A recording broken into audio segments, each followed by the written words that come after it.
ദൈവത്തിന് സ്തോത്രം, സ്തോത്രം, സ്തോത്രം, സ്തോത്രം, സ്തോത്രം, സ്തോത്രം. ഇന്ന് ദൈവം നിങ്ങളെ അനുഗ്രഹിക്കാൻ പോവുകയാണ്. വിശ്വാസത്തെപ്പറ്റി ഒരു സന്ദേശം പറയുവാൻ ആഗ്രഹിക്കുകയാണ്. എനിക്ക് പല വിഷയങ്ങളുണ്ട്.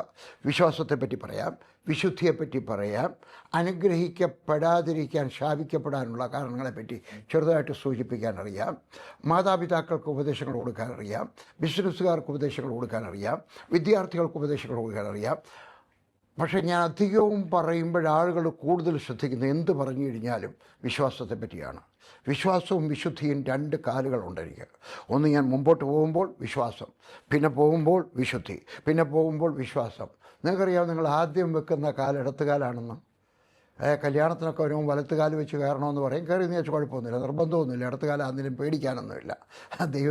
ദൈവം നടക്കുന്നത് ഇടത്തുകാലം ആദ്യം വെക്കുന്നത് അല്ലേ. ഞങ്ങൾ പട്ടാളത്തിൽ ചെന്നപ്പോഴേ ഞാൻ ശ്രദ്ധിച്ചത്, എളുപ്പം നടക്കാൻ പറയുമ്പോൾ ഇടത്തുകാലം വെക്കുന്നത്. ഞാൻ വെച്ചാൽ വലത്തുകാലല്ലേ വെക്കേണ്ടി, അല്ല ഇടത്തുകാല്. അപ്പോൾ ദൈവം നമുക്ക് വലത്തുകാലം തന്നെങ്കിൽ ഇടത്തുകാലം തന്നെങ്കിൽ രണ്ടും നല്ലതാണ്. ഏത് കാല് വെച്ചാലും ഒരുപോലെയേ ഉള്ളൂ. എങ്കിലും ആരെങ്കിലും പറയുക, മോളെ വലത്തുകാല് വെച്ച് കയറണം, വലത്തുകാല് വെച്ച് കയറണം പറയുന്ന അങ്ങ് അനുസരിച്ചേക്കണം. അഥവാ ഒന്നും പറഞ്ഞില്ലെങ്കിൽ ഇടത്തുകാല വന്നെങ്കിൽ അതിനകത്ത് വിഷമിക്കാനൊന്നുമില്ല. അവൾ ഇടത്തുകാല് വെച്ചാൽ കയറിയെന്ന് പറയരുത് കേട്ടോ. ദൈവം, നിങ്ങൾ നടക്കുന്ന ഇടത്തുകാല് വെച്ചല്ലേ എവിടെയെങ്കിലും പോകുന്നത് അല്ലേ, സാരമില്ല, പോട്ടെ. അപ്പോൾ ഇത് വിശുദ്ധിയെപ്പറ്റി, വിശ്വാസത്തോടുകൂടിയുള്ള വിശുദ്ധിയോടുകൂടിയുള്ള പ്രാർത്ഥനയ്ക്ക് തരുന്ന അനുഗ്രഹത്തെപ്പറ്റി പറയുവാൻ ആഗ്രഹിക്കുകയാണ്. ഇത് ആദ്യമായിട്ടൊരു കോട്ട് പറയാൻ ആഗ്രഹിക്കുകയാണ്. ഡോക്ടർ ബെൻ കാൾസൺ പറഞ്ഞത്, through hard work, perseverance and A faith in God you can live your dreams. മലയാളത്തിൽ പറഞ്ഞു കഴിഞ്ഞാൽ കഠിനാധ്വാനത്തിലൂടെ, നിശ്ചയദാർഢ്യത്തിലൂടെ, പെർസിവറൻസ് അഥവാ പിന്മാറാതെ നിന്നുകൊണ്ട് ദൈവത്തിലുള്ള വിശ്വാസത്തിലൂടെ നിങ്ങൾക്ക് നിങ്ങളുടെ സ്വപ്നങ്ങൾ യാഥാർത്ഥ്യമാക്കുവാൻ കഴിയും. നിങ്ങൾക്കൊരു സ്വപ്നം ഉണ്ടായിരിക്കണം. ആ സ്വപ്നം എന്താണെങ്കിലും തന്നെയും ഈ പറഞ്ഞ 3 ഗുണങ്ങളുണ്ടെങ്കിൽ, കഠിനാധ്വാനം, പിന്മാറാത്ത വിശ്വാസം, പിന്മാറാത്ത നിലപാട്, പിന്നെ ദൈവത്തിലുള്ള വലിയ വിശ്വാസം. അപ്പോൾ വിശ്വാസം നമ്മൾ വർദ്ധിപ്പിക്കാൻ നമ്മൾ പ്രാർത്ഥിക്കണം. വിശ്വാസം വർദ്ധിപ്പിക്കാനായിട്ട് എന്ത് ചെയ്യണം മാർഗം? വിശ്വാസം കേൾവികൾ വരുന്നു. അപ്പോൾ വിശ്വാസത്തിൻ്റെ ഒരു സന്ദേശം കേൾക്കണം. ഞാൻ എല്ലാ ദിവസവും ഒരു സന്ദേശം കേൾക്കും, കുറഞ്ഞത് ഒരെണ്ണം, ആഴ്ചയിൽ 5 എണ്ണമെങ്കിലും കേൾക്കും. എനിക്ക് വിശ്വാസം ഇല്ലാഞ്ഞിട്ടാണോ? അല്ല, എനിക്ക് ഈ ലോകത്തിലെ പ്രശ്നങ്ങളെ നേരിടുവാൻ വിശ്വാസമാണ് ആവശ്യം. വിശ്വാസം, വിശുദ്ധി, 3 കാര്യങ്ങൾ പറയുകയാണ്. വിശ്വാസം, വിശുദ്ധി, ഭക്തി, ആരാധനയോടുള്ള ഭക്തി, ഇത് 3 ഉണ്ടാവണം. നമുക്ക് യേശു ക്രിസ്തുവിനെ നോക്കാം. ഇന്നത്തെ എൻ്റെ വിഷയം, ഇന്നു മുതൽ ദൈവം നിങ്ങളെ അനുഗ്രഹിക്കും. From today God will bless you. എഴുതിയാട്ടെ. ഹല്ലേലൂയ. യേശു ക്രിസ്തു ഭൂമിയിൽ ജനിച്ചു. എവിടെ എഴുതിയിരിക്കുന്ന? Haggai 2:19 from today I will bless you. Yeshu ഭൂമിയിൽ ജനിച്ചു. 30 വയസ്സ് വരെ ഭൂമിയിൽ ജീവിച്ചു. അപ്പൻ്റെയും അമ്മയുടെയും അധീനപ്പെട്ട് ജീവിച്ചു. ചിലർ പറയും ഇന്ത്യയിലൊക്കെ വന്നെന്ന്. ഇന്ത്യ വന്നെങ്കിൽ അതിനെപ്പറ്റി പറഞ്ഞായിരുന്നു. ഇല്ല, ഇന്ത്യയിലെങ്കിലും വന്നിട്ടില്ല. യേശു അവിടെ ചെയ്യുന്ന മാതാപിതാക്കൾ കീഴ്പ്പെട്ടിരിക്കുന്നു. 30ാമത്തെ വയസ്സിൽ അദ്ദേഹത്തിൻ്റെ വർക്ക്ഷോപ്പ് അടച്ചു.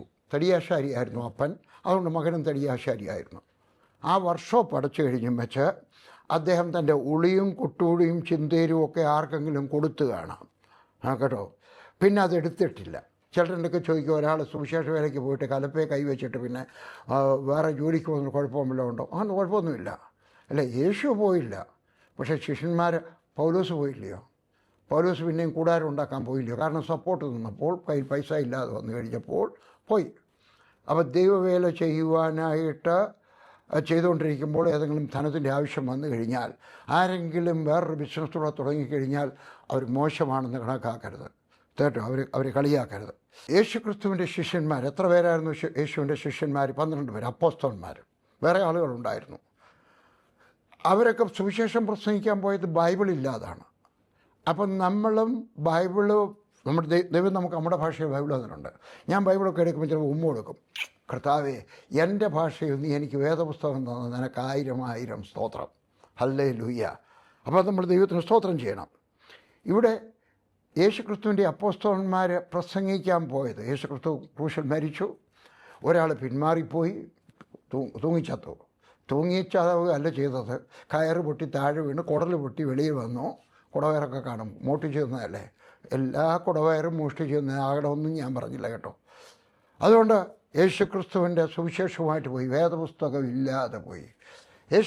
ശിഷ്യന്മാർ ആദ്യം പോയപ്പം മർക്കോസിൻ്റെ സുവിശേഷം പോലും ഇല്ലായിരുന്നു.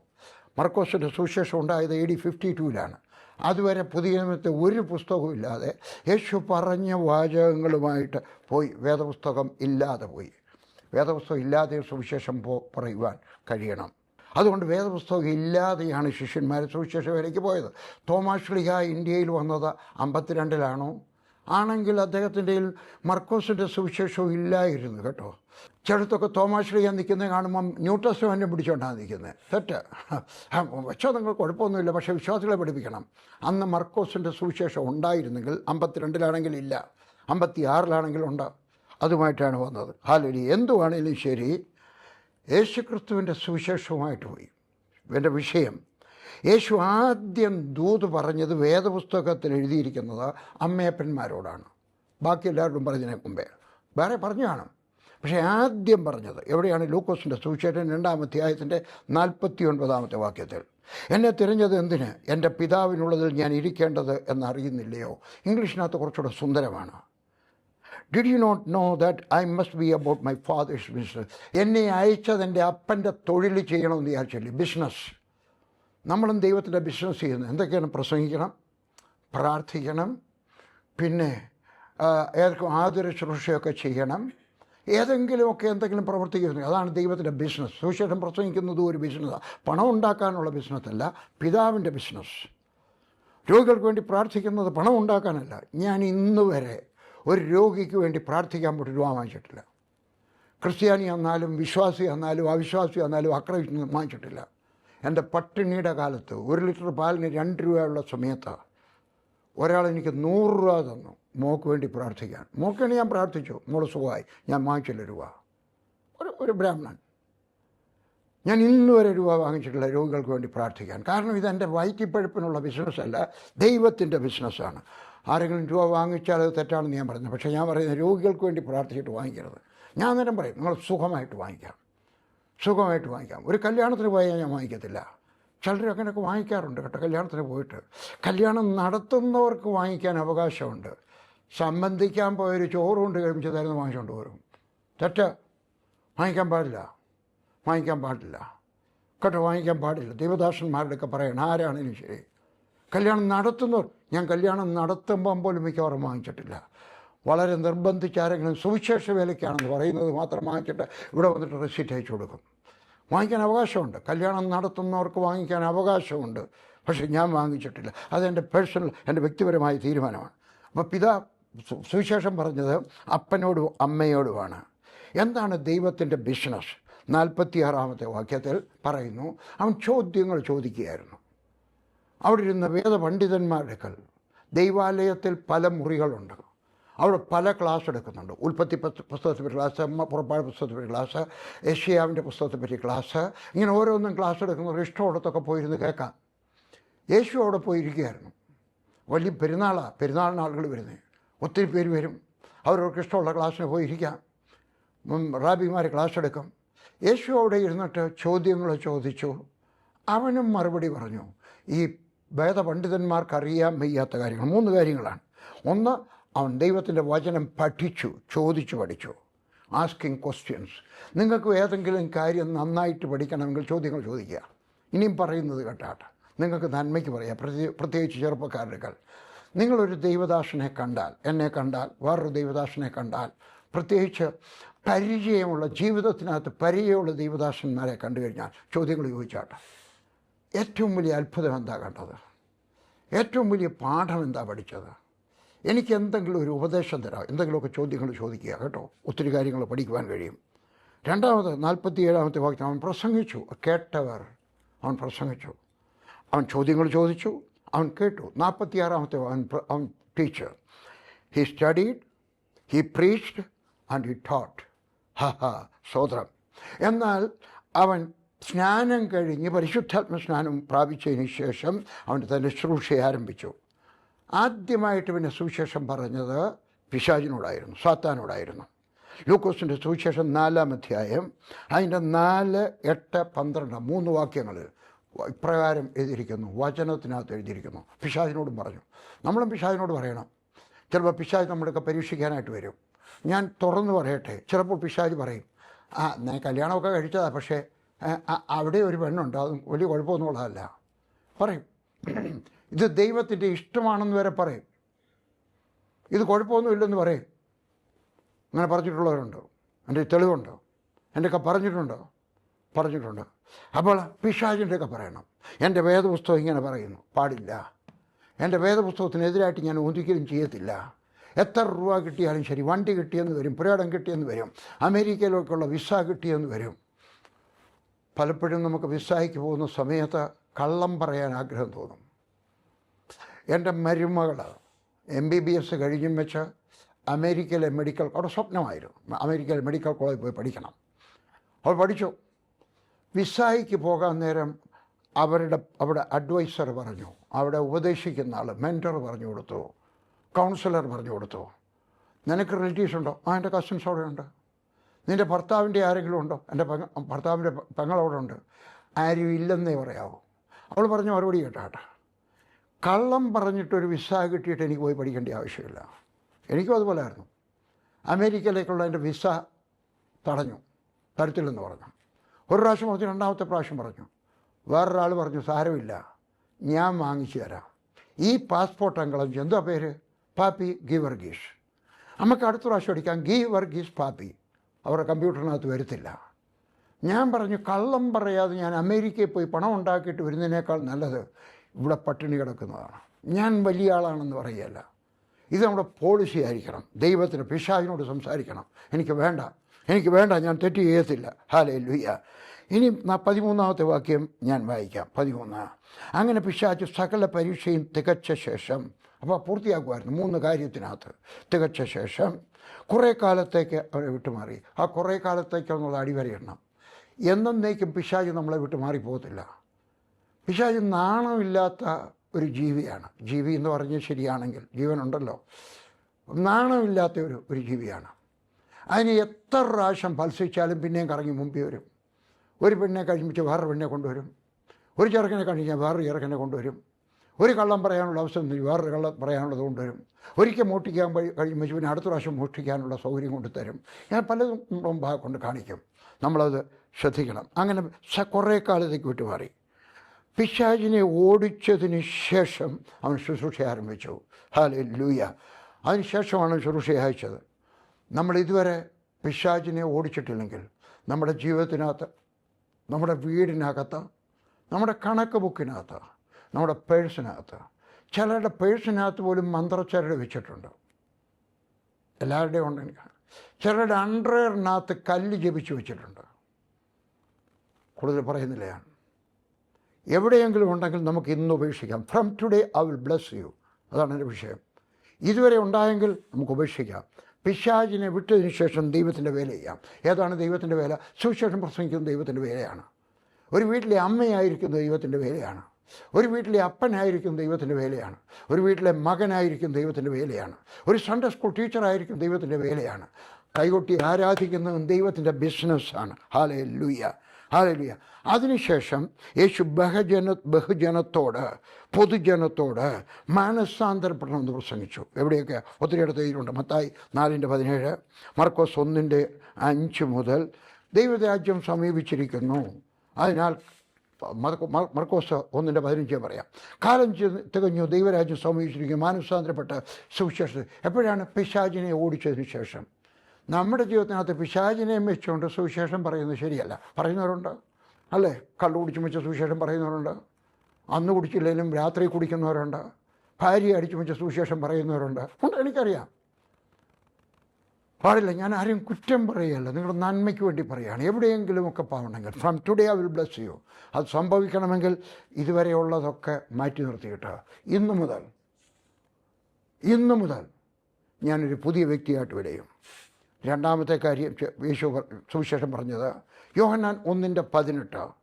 യോഹന്നാനെ വിട്ട് യേശുവിനെ അനുഗമിച്ച 2 പേരോട് യേശു പറഞ്ഞു, നിങ്ങളെന്തോ അന്വേഷിക്കുന്നു? രണ്ടാമത് പറഞ്ഞത് മറ്റ് പ്രവർത്തകൻ്റെ അടുക്കൽ തൻ്റെ അടുക്കുന്നു. വേറൊരാളിനെ ചാക്കട്ട് പിടിച്ചെന്നല്ല ഞാൻ പറഞ്ഞത്. യോഹന്നാൻ്റെ അടുക്കുന്ന എൻ്റെ അടുക്കളൊന്ന് ഇടയ്ക്ക് ചോദിച്ചു, നിങ്ങളെന്തോ അന്വേഷിക്കുന്നത്? നിങ്ങൾ വീടാണോ അന്വേഷിക്കുന്നത്? എന്തിനാണ് എൻ്റെ കൂടെ വരുന്നത്? നിങ്ങൾ കെട്ടിടം അന്വേഷിച്ച് വരികയാണോ? നിങ്ങൾ കാർ അന്വേഷിച്ചിട്ട് വരികയാണോ? നിങ്ങൾ വലിയ വീട് അന്വേഷിച്ച് വരികയാണോ?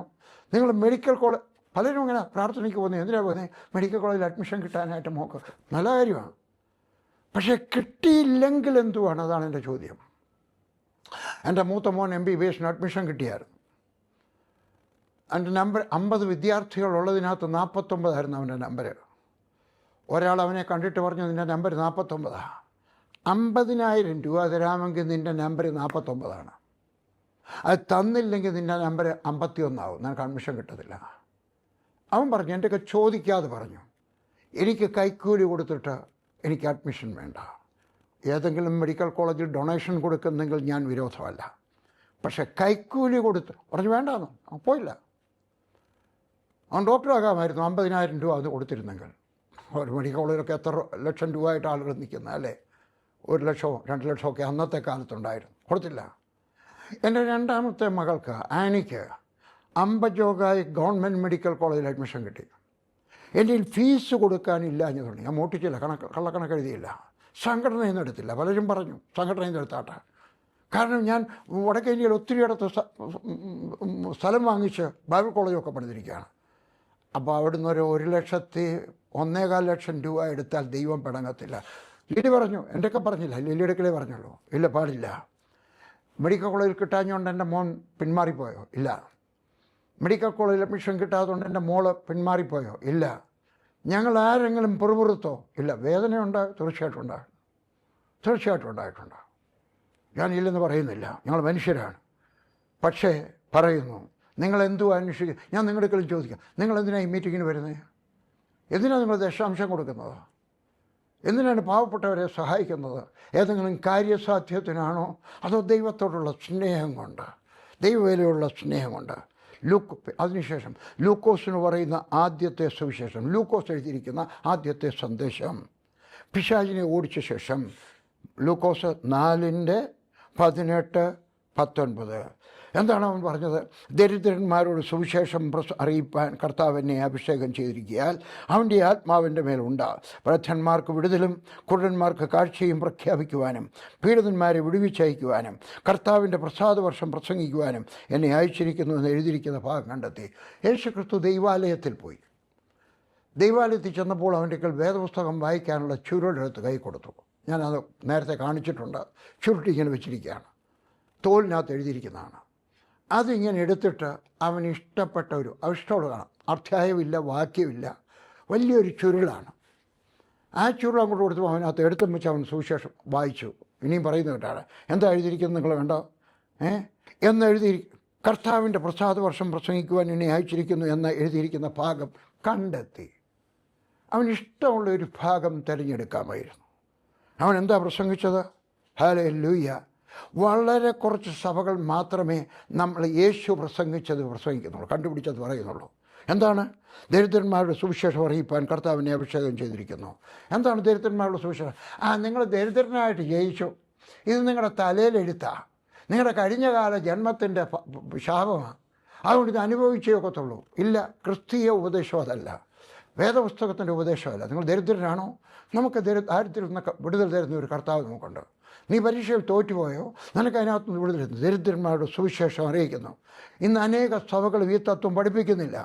കടഭാരത്തിലായിരിക്കുന്നവർ കടഭാരത്തിൽ നിന്ന് പുറത്തു വരണമെന്ന് പഠിപ്പിക്കുന്നില്ല. പുറത്തു വരാമെന്ന്. അതല്ലേ ചിലടത്തൊക്കെ ചില സഭയിലൊക്കെ കടം വാങ്ങിച്ചിട്ട് TV മിനിസ്ട്രിക്ക് കൊടുത്തോല്ലോ മുന്നോട്ട് കണ്ടോ, ഈ സഹോദരൻ കണ്ടോ, നമുക്ക് 50,000 രൂപ കടം വാങ്ങിച്ചു വന്നിരിക്കും. തെറ്റ്. കടം വാങ്ങിക്കരുതെന്നാണ് പഠിപ്പിക്കേണ്ടത്. ചർച്ച് പണിയാൻ നേരം രൂപ ഇല്ല. അന്നേരം ഒരാൾ പറയും, ഞാൻ 1,00,000 രൂപ കടം വാങ്ങിച്ചു തന്നു. അവർ പറയണം തെറ്റ് അല്ലേ, സഭാഷ് പറയുകയല്ല. ഹല്ലേലൂയ. ഇതെങ്ങനെയാണ് ഇത് പുറത്തു വരുന്നത്? അവർക്ക് ഫൈനാൻസ് മാനേജ്മെൻറ്റിൻ്റെ ക്ലാസ് എടുപ്പിക്കുന്നില്ല. എനിക്ക് ഫൈനാൻസ് മാനേജ്മെൻറ്റ് ക്ലാസ് എടുക്കാൻ അറിഞ്ഞുകൂടാ, പക്ഷേ അറിയാവുന്നവരുണ്ട്. അവരെ വിളിച്ചുകൊണ്ട് വന്നിട്ട് വിശ്വാസികൾ ക്ലാസ് എടുപ്പിക്കണം. എങ്ങനെയാണ് ഫൈനാൻസ് മാനേജ്മെൻറ്റ് അവരുടെ കടഭാരത്തിൽ നിന്ന് പുറത്തു വരുവാൻ കഴിയും? കടം വാങ്ങിക്കരുതെന്ന് പഠിപ്പിക്കണം. ഹല്ലേലൂയ.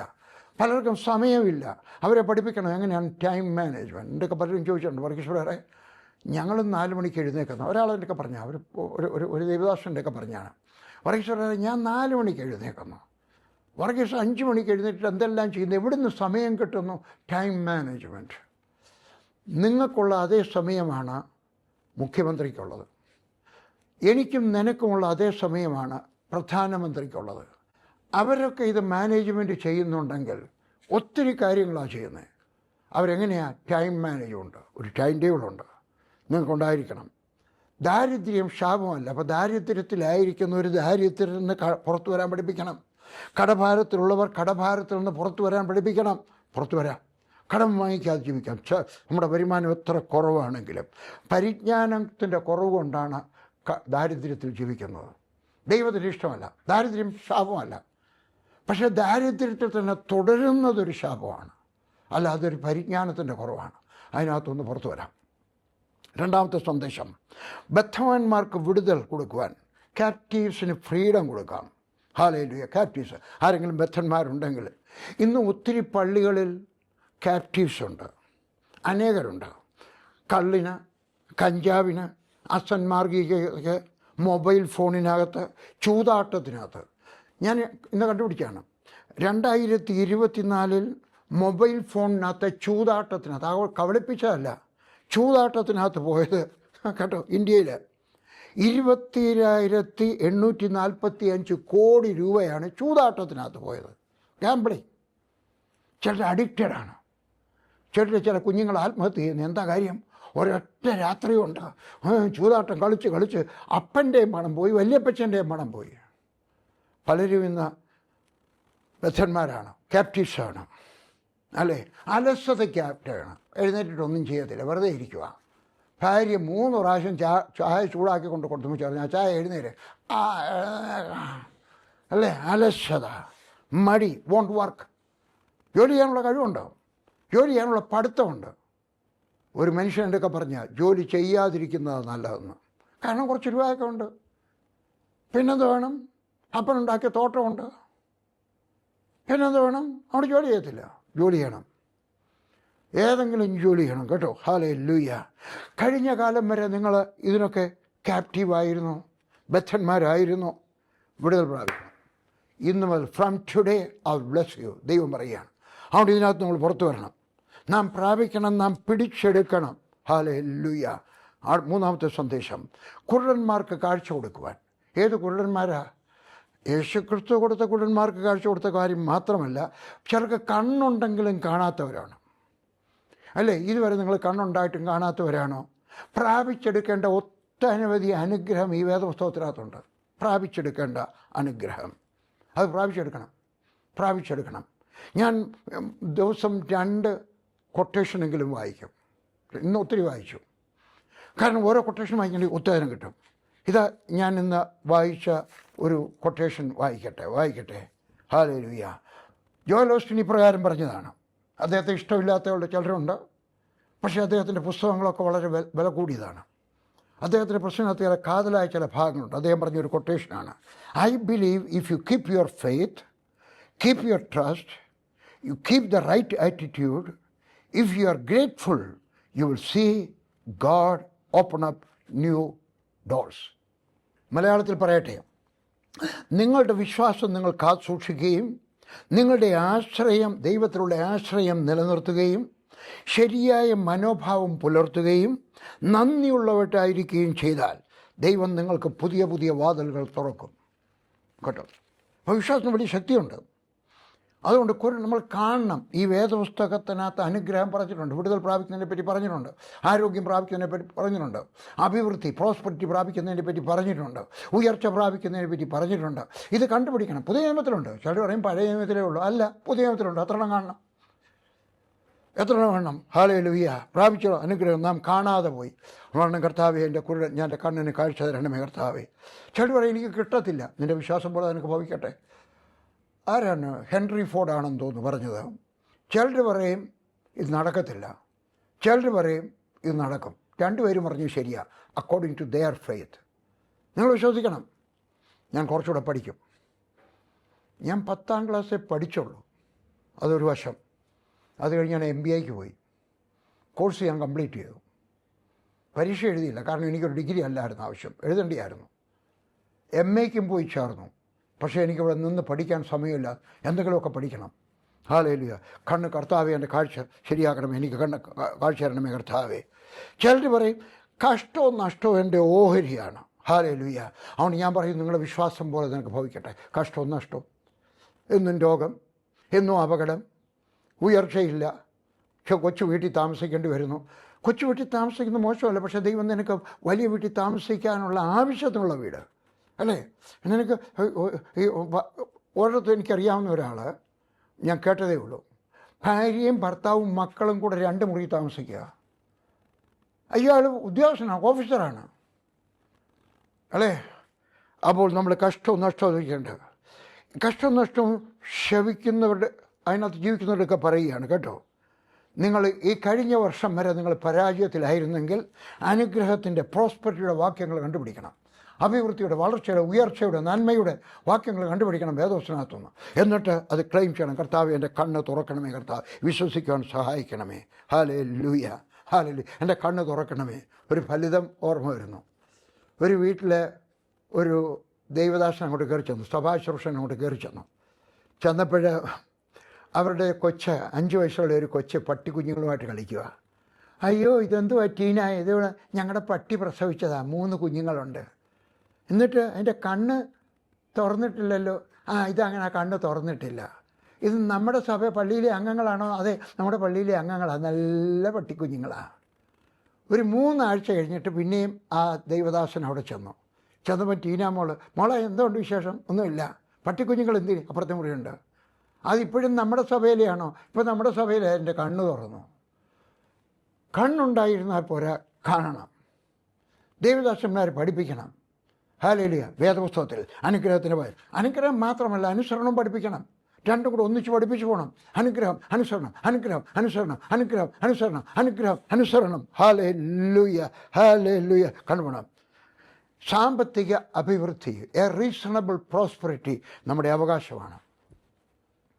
ദൈവം നമുക്ക് വാഗ്ദാനം ചെയ്തിരിക്കുകയാണ് റീസണബിൾ പ്രോസ്പെറിറ്റി, അല്ലേ? എന്തിനാണ് നമ്മുടെ ദൈവദാസന്മാരൊക്കെ അമേരിക്കയിൽ പോകുന്നത്? അവിടെ ആദിവാസികളുണ്ടായിട്ട് സുവിശേഷം പറയാൻ പോകുന്നതല്ല, പണം ഉണ്ടാക്കാൻ പോവാണ്. എന്തായാലും ആഫ്രിക്കയിൽ പോകാത്ത ആദിവാസികൾ അവിടെ ഉണ്ട് ഇഷ്ടം പോലെ. ഇന്തോനേഷ്യയിലെ ഗ്രാമങ്ങളിൽ എന്താ പോകാത്തത്? എന്തുകൊണ്ടാണ്?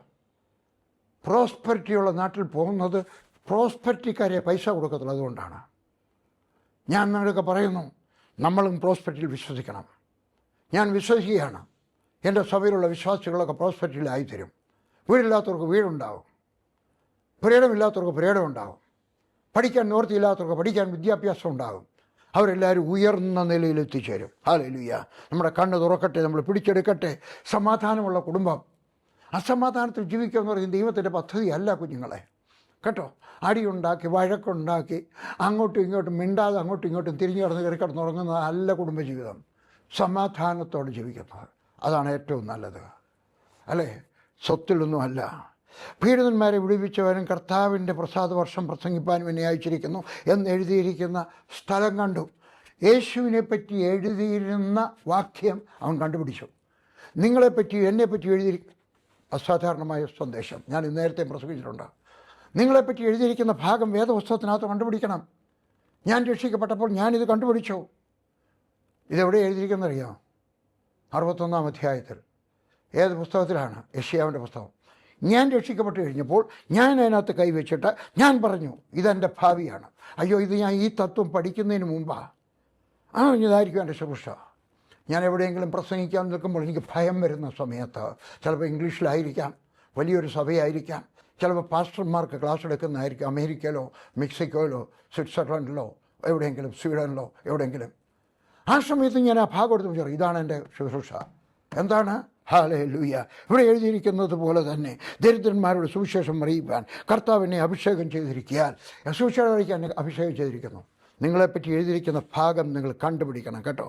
അവൻ എന്ത് വായിച്ചുവോ, എന്ത് കണ്ടുപിടിച്ചുവോ, എന്ത് ഉറക്കെ പറഞ്ഞുവോ, അതായിരുന്നു അവൻ്റെ ഭാവി.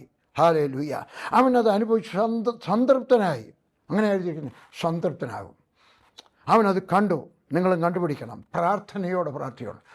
പി ജി വരച്ച് പറഞ്ഞുകൊണ്ട് ഞാൻ ഈ ഭാഗം അങ്ങ് എടുക്കല്ല, പ്രാർത്ഥിച്ചപ്പോൾ കിട്ടിയത് ഞാൻ അടിവരയിട്ട് വെച്ച് എഴുതി വെച്ചാണ്. ഹല്ലേലൂയ. നിങ്ങളും പ്രാർത്ഥിച്ചിട്ട് കണ്ടുപിടിക്കണം. ഹല്ലേലൂയ. ദൈവത്തോട് കണക്റ്റഡ് ആയതിനു ശേഷം, അല്ലേ? അതാ യേശു ക്രിസ്തു ചെയ്തത്. സ്നാനപ്പെട്ട് പരിശുദ്ധാത്മ സ്നാനം പ്രാപിച്ച് യേശു ദൈവമാണ്. എങ്കിലും പിതാവിൽ നിന്ന് പരിശുദ്ധാത്മാവിനെ പ്രാപിച്ചതിന് ശേഷം അവൻ പറഞ്ഞു. ഹല്ലേലൂയ. യെശയ്യാ 61-ന്റെ 1-ാമത്തെ വാക്യമാണ്. നിങ്ങൾ 2ഉം കൂടി എടുത്ത് വായിച്ചു നോക്കാമെങ്കിൽ എഴുതിയിരുന്നത് പോലെ അല്ല യേശു വായിച്ചത്.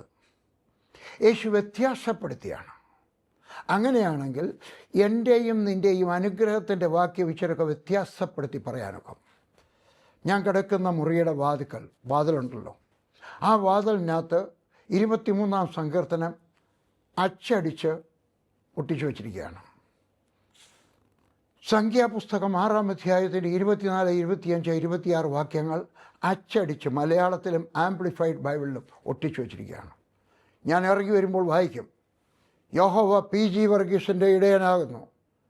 അവൻ ഇടയനാണെങ്കിൽ കുറച്ച് വ്യത്യാസപ്പെടുത്താൻ യേശു എന്നെ പഠിപ്പിച്ചു. യേശു ചെയ്തെങ്കിൽ നമുക്ക് ചെയ്യാം. ഉപദേശം മാറ്റാൻ ഞാൻ പറഞ്ഞില്ല, ദൈവത്തിൻ്റെ വചനത്തിനകത്തെ ആശയം മാറ്റാൻ പോലും ഞാൻ പറഞ്ഞില്ല. പക്ഷെ നമ്മളെപ്പറ്റി യേശു അത് ചെയ്തെങ്കിൽ നമുക്ക് പറയാം. യേശു ചെയ്തതുകൊണ്ട് അവനായിരുന്നു വചനം. പക്ഷെ നമുക്കും അധികാരം തന്നിരിക്കുകയാണ്, എന്നെ പഠിപ്പിച്ചിരിക്കുകയാണ്. അതുകൊണ്ട് നിങ്ങളും പറയണം, വ്യത്യാസപ്പെടുത്തി അവകാശം പറഞ്ഞ് പ്രാർത്ഥിക്കണം. ഹല്ലേലൂയ, അവകാശം പറയണം. യേശു എന്താ പറഞ്ഞത്? കർത്താവ് എന്നെ അഭിഷേകം ചെയ്തിരിക്കുന്നു ദരിദ്രന്മാരുടെ സുവിശേഷം അറിയിപ്പാൻ. ഇസ്രായേൽ ജനത്തോട് പറയുക. ഇസ്രായേൽ ജനം ആരാണ്? കുഞ്ഞാടിൻ്റെ രക്തത്താൽ വിടുവിപ്പിക്കപ്പെട്ട് വന്നവരാണ്. അവർ ഉടനെ വാഗ്ദത്ത ദേശത്തേക്ക് പോവുകയാണ്. അതായിരിക്കട്ടെ നമ്മളും. From today I will bless U. നമ്മളും വാഗ്ദത്ത ദേശത്തേക്ക് പോകുമ്പോൾ നമ്മളും പറയണം. എന്ത് പറയണം? ഈ അനുഗ്രഹത്തിൻ്റെ വാക്യങ്ങളൊക്കെ എടുത്തു വെച്ചിട്ട് പറയണം. അല്ലേ, ഞാൻ പറഞ്ഞതുപോലെ സംഖ്യാപുസ്തകം 6-ാം അധ്യായത്തിൻ്റെ 24, 25, 26 ഒക്കെ നോക്കി കമ്പ്യൂട്ടറിനകത്ത് ഒരു പ്രിൻ്റ് ഔട്ട് എടുത്തിട്ട് നിങ്ങളുടെ ഭിത്തിയിൽ ഒട്ടിച്ച് വെച്ചിട്ട് വായിക്കുക. സഹോദരിമാരെ വായിച്ചാട്ടെ, ഉറക്കെ പറഞ്ഞാട്ടെ, സഹോദരന്മാരെ പറഞ്ഞാട്ടെ, വിദ്യാർത്ഥികളെ പറഞ്ഞാട്ടെ, അനുഗ്രഹത്തിൻ്റെ വാക്യങ്ങളൊക്കെ പറഞ്ഞാട്ടെ. ഹല്ലേലൂയ. അതുകൊണ്ട് ഞാൻ പ്രാർത്ഥിക്കുകയാണ്, ഇന്നു മുതൽ നിങ്ങൾക്ക് വിടുതലുണ്ടാകട്ടെ. ഇന്നു മുതൽ നിങ്ങൾ വാഗ്ദത്ത ദേശത്തിലേക്ക് പ്രയാണം ചെയ്യട്ടെ. മോശയോടൊപ്പം യാത്ര ചെയ്യട്ടെ, യോശുവയോടൊപ്പം യാത്ര ചെയ്യട്ടെ, അനുഗ്രഹത്തിൻ്റെ മാർഗത്തിലൂടെ നടക്കട്ടെ. ഹല്ലേലൂയ. ഇന്ന് വരെ നിങ്ങൾ ഉൽപ്പത്തിയിലായിരുന്നിരിക്കാം, അല്ലേ? അബ്രഹാമിൻ്റെയും ഇസ്ഹാക്കിൻ്റെയും യാക്കോബിൻ്റെയും ദൈവം നല്ലതാണ്.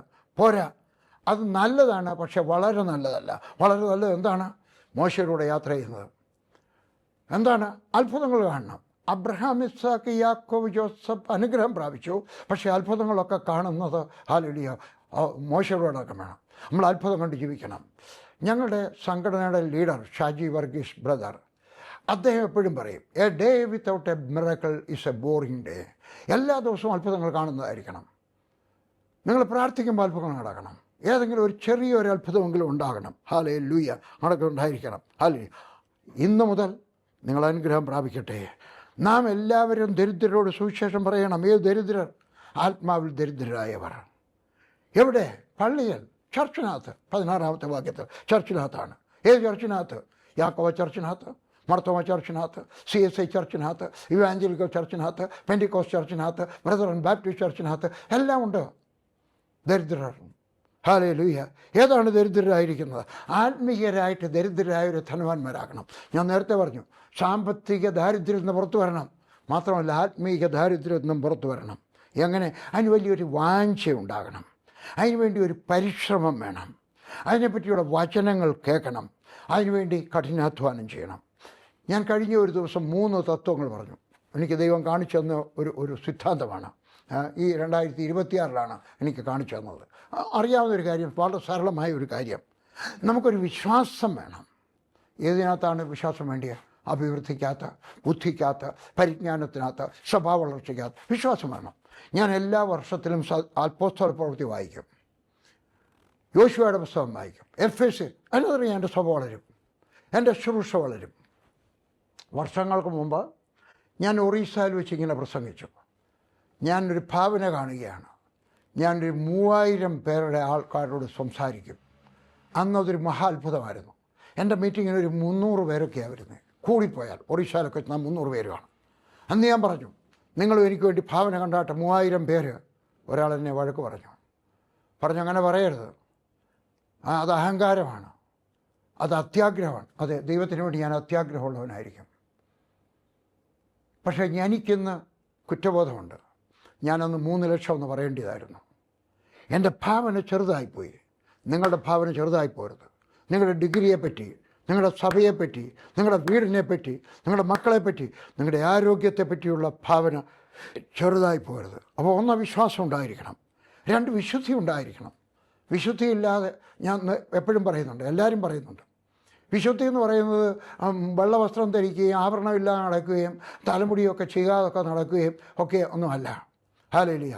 ഹൃദയത്തിനകത്ത് വിശുദ്ധി, ദൈവത്തിൻ്റെ നോട്ടത്തിനകത്ത് വിശുദ്ധി കാണാനൊക്കും.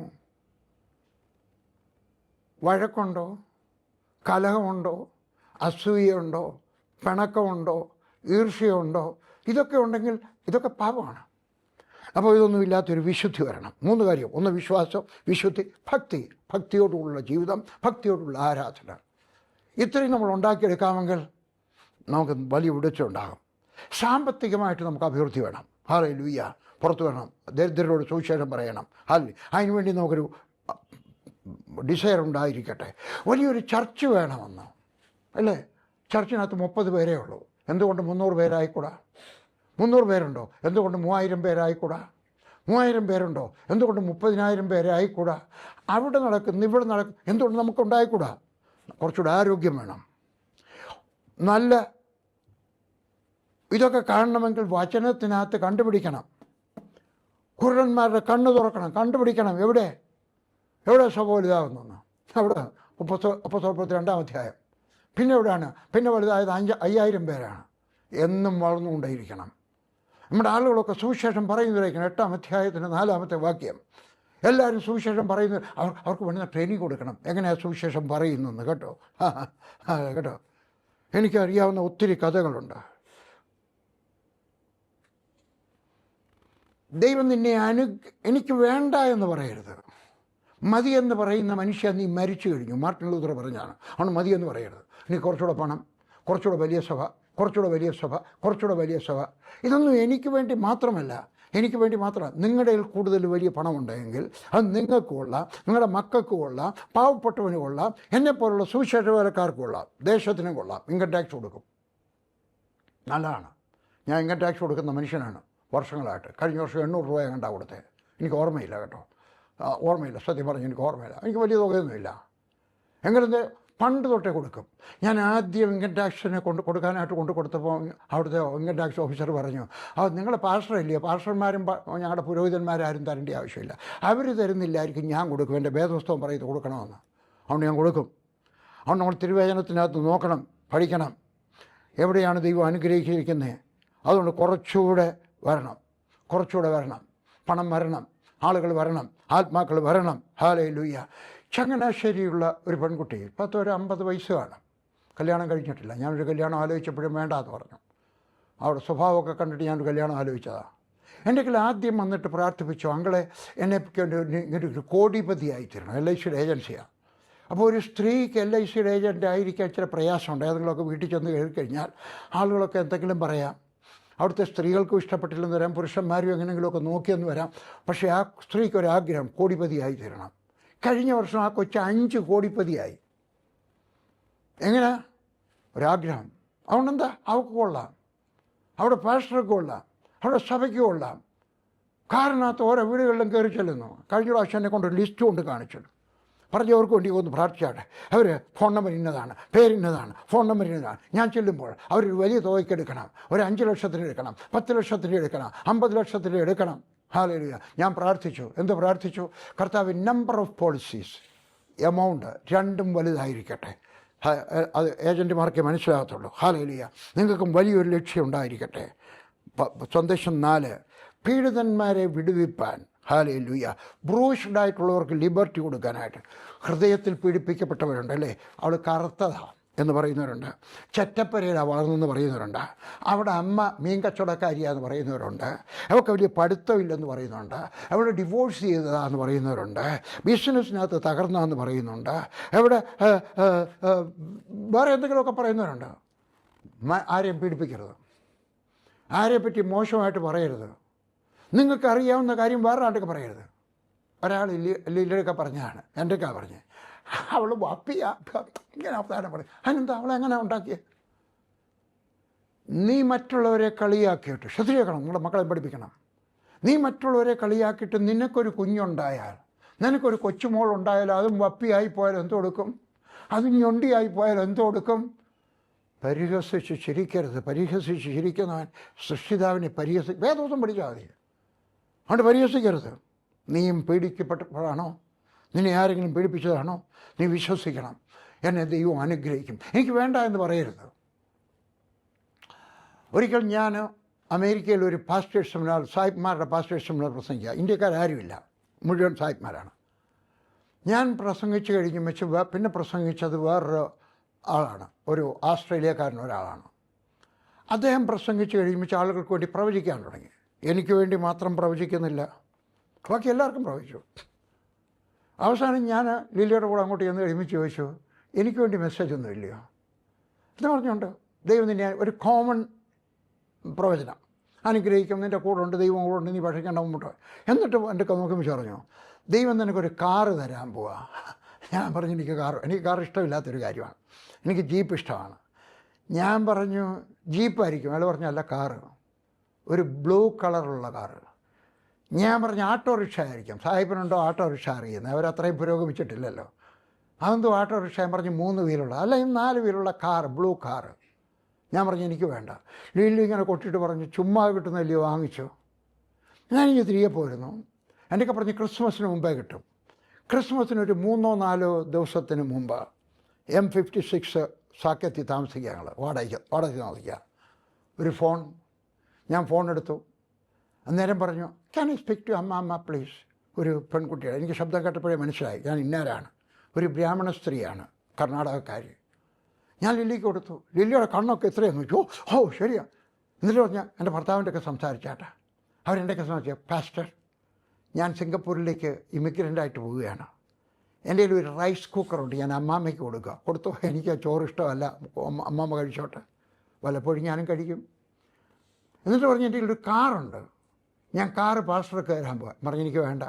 ഒരു കാര്യം ചെയ്യും, ഇന്ന ഹോട്ടലിൽ ആഹാരം കഴിക്കാൻ വന്നാട്ടെ, വൈകിട്ട് കുടുംബമായിട്ട് വന്നാട്ടെ.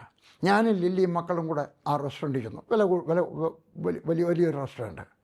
അവിടെ ചെന്ന് ആഹാരം എല്ലാം കഴിഞ്ഞപ്പോൾ അവർ താക്കോലെടുത്തിട്ട് തന്നു, കാറിൻ്റെ. ഇതാ കാറിൻ്റെ താക്കോല്. ഞാൻ പറഞ്ഞു, എനിക്ക് വേണ്ട. എന്നാൽ അത് വിറ്റിട്ട് വേറെ ആർക്കെങ്കിലും കൊടുത്തേക്കാം. എൻ്റെ കൈയുടെ ഇടയിൽ കൂടെ ആ കാർ അങ്ങ് പോയി. പത്മിനി കാറ് എൻ്റെ പേരാണ്. ബ്ലൂ കളറിലുള്ള കാറ് ദൈവം തന്ന എൻ്റെ കയ്യിൽ നിന്ന് പോയി.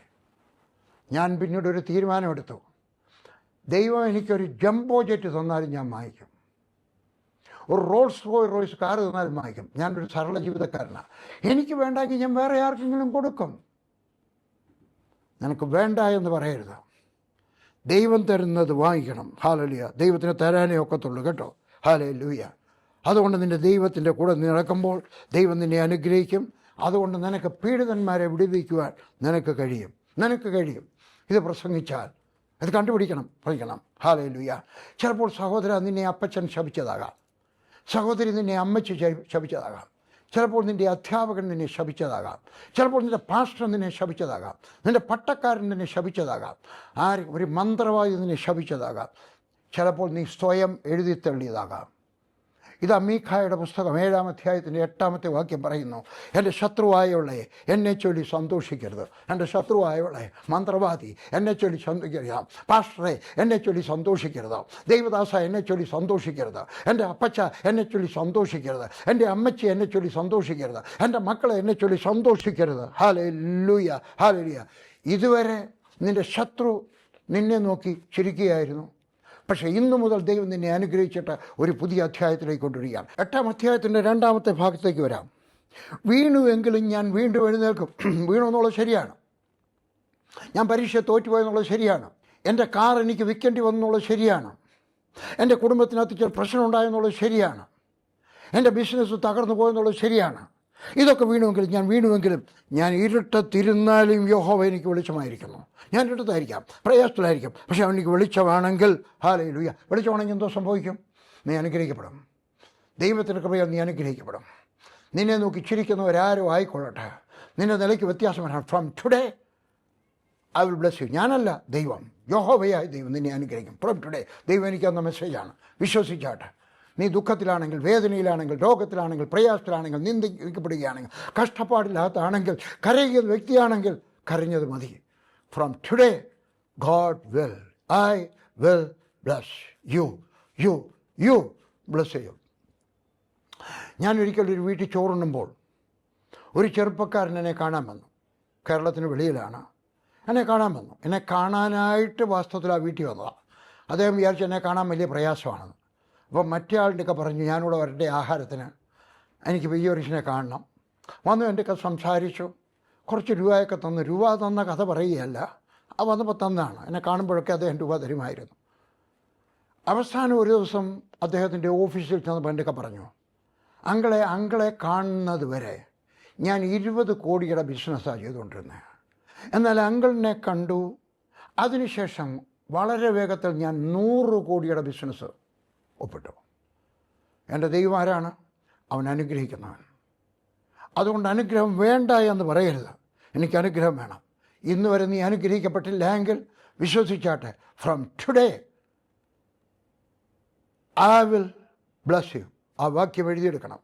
ഞങ്ങളൊരു സ്റ്റിക്കർ അടിച്ച് വിതരണം ചെയ്തായിരുന്നു, ഇംഗ്ലീഷിലും മലയാളത്തിലും. സ്റ്റിക്കർ ഞങ്ങളെ തീർന്നു പോയി. പക്ഷേ നിങ്ങൾക്ക് കമ്പ്യൂട്ടറിനകത്ത് പ്രിൻ്റ് ഔട്ട് എടുക്കാം, എന്നിട്ട് ഒട്ടിക്കുക, എന്നിട്ട് അത് വായിക്കുക. From today God will bless U. നീ അനുഗ്രഹിക്കപ്പെടും, നിൻ്റെ മക്കൾ അനുഗ്രഹിക്കപ്പെടും, നിൻ്റെ സഭ അനുഗ്രഹിക്കപ്പെടും, നിൻ്റെ ആരോഗ്യം അനുഗ്രഹിക്കപ്പെടും, നിൻ്റെ സമാധാനം അനുഗ്രഹിക്കപ്പെടും, നിൻ്റെ പ്രവൃത്തി അനുഗ്രഹിക്കപ്പെടും. ഹല്ലേലൂയ. നീ അകത്ത് വരുമ്പോൾ അനുഗ്രഹിക്കപ്പെടും, നീ പുറത്ത് പോകുമ്പോൾ അനുഗ്രഹിക്കും. From today hallelujah. നിൻ്റെ നിലയ്ക്ക് വ്യത്യാസം വരാൻ പോകാൻ. ആർക്കാണ് പ്രാർത്ഥന ആവശ്യം? എഴുന്നേറ്റ് നിൽക്കാം, പ്രാർത്ഥിക്കാം. ആർക്കാണ് പ്രാർത്ഥന ആവശ്യം? എഴുന്നേറ്റ് നിൽക്കാം, തലയിൽ കവിച്ചാട്ടെ. ഞാൻ പറയുന്നത് പോലെ പറഞ്ഞാട്ടെ. കർത്താവായ യേശുവേ പറഞ്ഞാട്ടെ, എൻ്റെ കണ്ണുകളെ തുറക്കണമേ, ഞാൻ വിശ്വസിക്കുന്നു നീ അനുഗ്രഹിക്കുന്ന ദൈവമാണ്. എനിക്ക് പ്രോസ്പെരിറ്റി വേണം. പറഞ്ഞാട്ടെ, എനിക്ക് പ്രോസ്പെരിറ്റി വേണം, ആരോഗ്യത്തിൽ പ്രോസ്പെരിറ്റി വേണം, കുടുംബ സമാധാനത്തിൽ പ്രോസ്പെരിറ്റി വേണം, എൻ്റെ ബിസിനസ്സിനകത്ത് പ്രോസ്പെരിറ്റി വേണം, എൻ്റെ സഭയുടെ വളർച്ചയിൽ എനിക്ക് പ്രോസ്പെരിറ്റി വേണം. നീ എന്നെ അനുഗ്രഹിച്ച് പ്രോസ്പെരിറ്റി ചെയ്യണമേ എന്ന് പ്രാർത്ഥിക്കുന്നു. എനിക്കത് സംഭവിക്കട്ടെ. ഞാൻ ഇന്നു മുതൽ നിൻ്റെ വചനത്തിൽ വിശ്വസിക്കുകയാണ്. അനുഗ്രഹത്തിൻ്റെ വാക്യങ്ങൾ ഞാൻ എഴുതി വച്ചിട്ട് ഞാനിത് വിശ്വസിക്കുന്നു. എനിക്കിത് സംഭവിക്കുന്ന ദിവസത്തിനായിട്ട് അഡ്വാൻസായിട്ട് സ്തോത്രം. യേശുവിൻ്റെ നാമത്തിൽ ആമേൻ. യേശുവിൻ്റെ നാമത്തിൽ ആമേൻ. അവൻ പ്രാർത്ഥിച്ചോ. ഇതാ എനിക്ക് വന്ന ഒരു എഴുത്ത് ഞാൻ വായിക്കാൻ പോവാണ്. എൻ്റെ അത്ഭുതങ്ങളുടെ താക്കോൽ എന്ന് പറഞ്ഞ പുസ്തകത്തിനകത്തുണ്ട്. കേട്ടാട്ടെ. ഹല്ലേലൂയ. ആരാ എഴുതിയിരിക്കുന്നറിയാം? ബെന്നി പുന്നത്ര. ആരാന്നറിയാം? ബെന്നി പുന്നത്ര. കത്തോലിക്കർക്ക് എല്ലാവർക്കും അറിയാം, അല്ലാത്തവർക്കും അറിയാം അല്ലേ? അദ്ദേഹം എഴുതിയതാണ്. കർത്താവിൽ എനിക്ക് ഏറ്റവും ആദരണീയനായ ബ്രദർ PG വർഗീസിന്, ഞാൻ കത്തോലിക്ക കാരിസ്മാറ്റിക് നവീകരണത്തിലൂടെ ജീവിക്കുന്ന ക്രിസ്തുവിനെ അനുഭവിച്ചറിഞ്ഞു. ഫെഡറൽ ബാങ്കിൽ ഒരു ഉദ്യോഗസ്ഥനായിരുന്നു ഞാൻ. കോഴിക്കോട് ജില്ലയിലെ കടിയങ്ങാട് എന്ന കുഗ്രാമത്തിൽ താമസിക്കുന്ന കാലം. വീട്ടിൽ ഞങ്ങൾ സുഹൃത്തുക്കൾ 9 പേർ ഒരുമിച്ച് കൂടി ആഴ്ചയിൽ ഒരിക്കൽ പ്രാർത്ഥിക്കുമായിരുന്നു. ആ കാലഘട്ടത്തിലാണ് ബ്രദറിൻ്റെ വെള്ളി ശനി ഞായർ എന്ന പുസ്തകം വായിക്കാനിടയായത്. അതെൻ്റെ വിശ്വാസത്തെ ഉണർത്തി. ഏതാനും മാസങ്ങൾ കഴിഞ്ഞപ്പോൾ ഇതാ അത്ഭുതങ്ങളുടെ താക്കോൽ എന്ന താങ്കളുടെ പുസ്തകം എനിക്കൊരാൾ സമ്മാനമായി തന്നു. യഥാർത്ഥത്തിൽ ആ പുസ്തകമാണ് സാഹചര്യങ്ങളെ നോക്കാതെ ദൈവത്തെ നോക്കി സ്വപ്നങ്ങൾ കാണാൻ എന്നെ പഠിപ്പിച്ചത്. നമ്മളിലേക്കും സാഹചര്യങ്ങളിലേക്കും നോക്കുന്നതാണ് ഭയത്തിൻ്റെ കാരണമെന്നും വലിയവനായ ദൈവത്തിലേക്ക് നോക്കാൻ പഠിച്ചാൽ വലിയ കാര്യങ്ങൾ നിർവഹിക്കാൻ സാധിക്കുമെന്നും എനിക്ക് മനസ്സിലായി. അതെൻ്റെ പ്രാർത്ഥനാ ജീവിതത്തിൽ മാറ്റം വരുത്തി. അതോടെ 9 പേരുണ്ടായിരുന്ന പ്രാർത്ഥനാ കൂട്ടം 2000 പേർ പങ്കെടുക്കുന്ന ശുശ്രൂഷയായി വളർന്നു. അടയാളങ്ങളും അത്ഭുതങ്ങളും വഴി ദേശം ഉണർന്നു. ശാലോം പ്രെയർ ഗ്രൂപ്പിൻ്റെ വളർച്ച ഇങ്ങനെയായിരുന്നു. തുടങ്ങിയത് അവിടെയാണ്. 9 പേരുമായിട്ട് ഇന്ത്യയിലെ എല്ലാ കത്തോലിക്ക മാസികളും വില കുറഞ്ഞ ന്യൂസ് പ്രിൻ്റിൽ ബ്ലാക്ക് ആൻഡ് വൈറ്റിലായിരുന്നു അക്കാലത്ത് അച്ചടിച്ചത്. ബിസിനസ് പ്രസിദ്ധീകരണങ്ങളും സിനിമാ മാസികളും വില കൂടിയ പേപ്പറിൽ 4 കളറിൽ അടിക്കുമ്പോൾ കർത്താവിൻ്റെ സന്ദേശം അനാകർഷമായി പ്രസിദ്ധീകരിക്കുന്നത് ശരിയല്ലെന്ന് തോന്നി. അങ്ങനെ ഇന്ത്യയിലെ ആദ്യത്തെ 4 കളർ കാത്തലിക് മാസിക ശാലേം ടൈംസ് മെഴുകുതിരിയുടെ വെളിച്ചത്തിൽ മലബാറിലെ ഒരു കുഗ്രാമത്തിൽ നിന്നും 1993 പുറത്തിറങ്ങി. ചെറിയ ഒരാശയം. എൻ്റെ മെസ്സേജ് കേട്ടിട്ടുണ്ടോ? A seed idea. ചെറിയൊരാശയം. എഴുത്തുകാരില്ല, വിതരണ സംവിധാനമില്ല, പണമില്ല.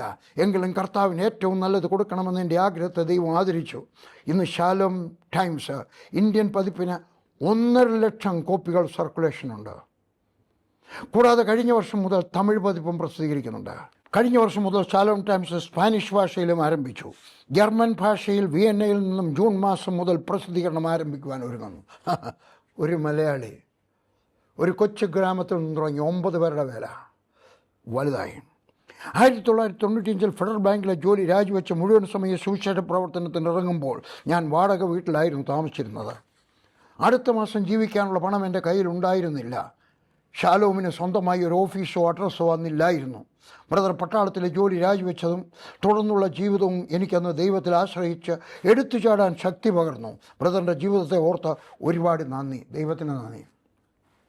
ഞാനിതൊക്കെ വിശദമായി എഴുതിയത് അന്തർമുഖനും സംഘടനാ ശക്തി ഒട്ടുമില്ലാതിരുന്നവനുമായ ഒരു യുവാവിന് ബ്രദറിൻ്റെ എഴുത്ത് ശുശ്രൂഷ വഴി ലഭിച്ച അനുഗ്രഹങ്ങളുടെ ആഴം മനസ്സിലാക്കാനാണ്.